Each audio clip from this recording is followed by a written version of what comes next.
Bledsoe was arrested. Patrick Montgomery was in court. Jonathan Manapa will stay in federal custody. No, I don't take responsibility at all.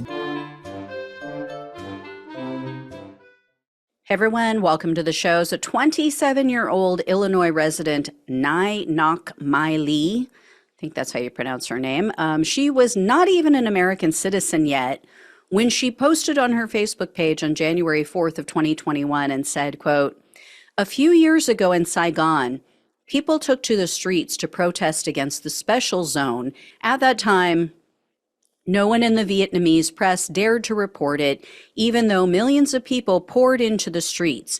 Patriots were beaten. I was surprised, but thinking about it, it's a very normal thing in a communist country. But now the same thing is happening in the United States of America, my second home and paradise. A free country is under attack by underground forces.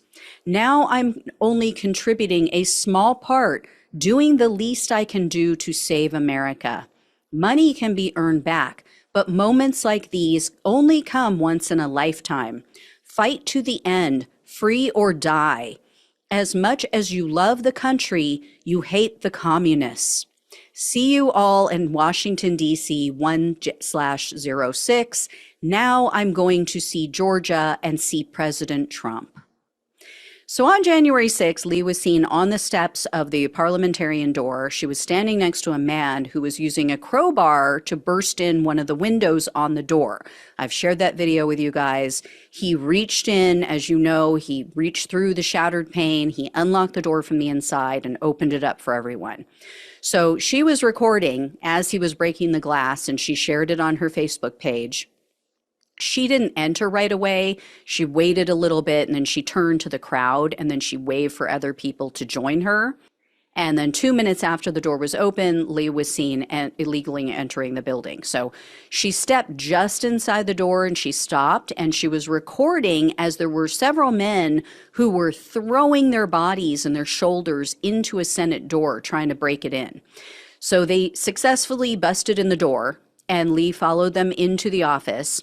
And she had someone else take a photo of her sitting in a chair with her feet up on the desk. So Lee exited the office. About 2 minutes later, she headed further into the building. They said that she was smiling. She was bopping up and down from excitement. And then she didn't get very far, though, because the police had chased another group toward Lee and the others that were around her, and they forced everyone out of the building. Later that day, Lee posted on Facebook again. She shared videos and she talked about everything that had happened. She shared photos of herself on the Capitol grounds, and she wrote, quote, "I put out the effort to climb the wall to visit the broad Pelosi, but she had already went into fucking hiding already, checking in at the front entry of the Capitol." So Lee privately messaged friends on Facebook that night, and she told him that she entered the Capitol. She said she climbed a wall. She was pepper sprayed by the police. So it seems that MAGA women also try to make themselves sound cooler than they are, because she didn't climb any wall. According to the government, the only thing she was seen climbing was a flight of stairs. So anyway, on her plane ride out of DC, she took an aerial photo. This was on January 7th. She took a photo of the National Mall and she posted it online, and she captioned it, quote, "The Capitol has sold itself to the devil. If it wasn't for President Trump, I'll never come back here again. A city of crime." You brought the crime, lady. You and your MAGA buddies. You're the ones committing the crimes. So anyway, Lee lied to the FBI when she met with them. She met with them twice, first in April of 2021 and then again in March of 2022. So in 2021, she claimed there were officers holding the door open, but she saw them walk away and allow the mob to open the door. And then she also denied entering the building. Then in 2022, they showed her photos of herself inside the building, and she lied again. She said, "Oh, I was pushed inside."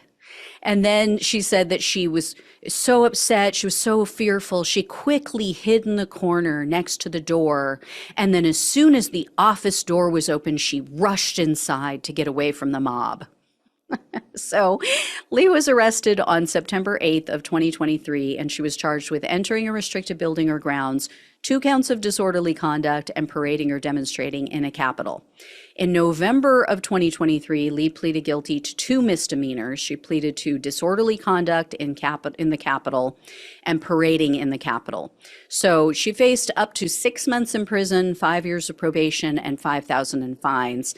The prosecutor, though, requested only 45 days in prison, 3 years of probation, 60 hours of community service, and $500 in restitution. And you're not going to believe this. In December of 2021, Lee became a naturalized citizen of the United States. They actually allowed it. A legal analyst told ABC News that theoretically her naturalization could be revoked because of the conviction, but he said he doubts anything will come of it because it's just not that big of a deal. Really? Trying to overthrow the government that you weren't even a member of the nation at that time, and now you want to become a citizen? So anyway, Lee now says that because she's not fluent in English, she relied on a Vietnamese YouTuber for her political news. And she said that this influencer, a man named Tran Maico, M-A-I-C-O is how it's spelled. Anyway, he claimed to be an attorney, and he convinced his audience that the U.S. was becoming a communist country. So she says that's why she took part in the Capitol attack. And her letter to the judge was also completely self-centered. She wrote, quote, "I feel shame and remorse. It's embarrassing.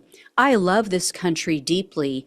I even have a tattoo on my hand with the date I arrived in the United States. When the news portrayed me as a troublemaker, a terrorist at the Capitol, I felt devastated and ashamed. If given a chance to redo my life, I would not have gone to D.C. on Jan 6. The events that day have caused me a lot of pain for a long time." Yeah. People died that day, but, make it all about you.